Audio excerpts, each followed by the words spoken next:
संस्था का कार्यक्रम चलेगा। घर घर समाजवादी पार्टी के लोग जाएंगे, मोहल्लों में जाएंगे और गांव-गांव में भी संस्था पहुंचाएंगे। अभी लगातार चलता रहेगा। बोर्ड बनाना का भी कार्यक्रम इसके साथ जोड़ दिया जाएगा।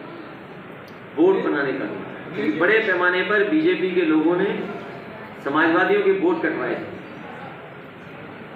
भैया आज समाज ने आपको अपरपक्व बोला है। एक्सप्रेस जो देखा आपने?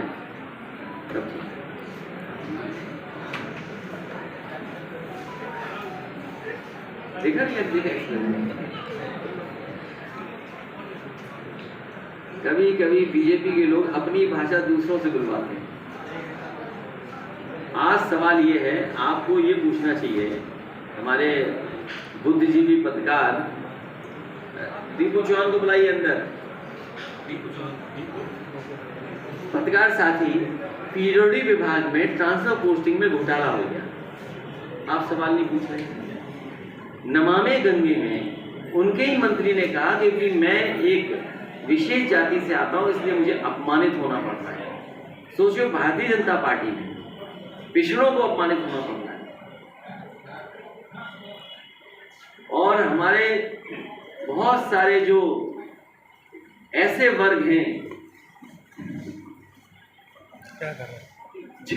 जिनको अपमानित होना, मंत्री खुद कह रहे हैं, बताइए, जो मंत्री हैं उन्हें खुद कहना पड़ा कि हमें अपमानित होना पड़ रहा है। और केवल एक विभाग में नहीं, स्वास्थ्य विभाग में बताओ ट्रांसफर हो गए। आजादी के बाद से इतना भ्रष्टाचार ट्रांसफर पोस्टिंग में कभी नहीं हुआ जितना भारतीय जनता पार्टी की सरकार में हो रहा है। और अगर सवाल ओएसडी पे उठे तो मंत्री क्यों नहीं हट रहे, ये बताओ सवाल। अगर नमामि गंगे में एनजीटी कह रही है, एनजीटी जो संस्था को कह रही 50% अभी गंगा साफ नहीं हुई, गंगा की सफाई नहीं हुई, नदियां साफ नहीं हुई है, तो आखिरकार हजारों करोड़ रुपए कहां चला के नमामि गंगा? वो जवाब नहीं मांगोगे आप।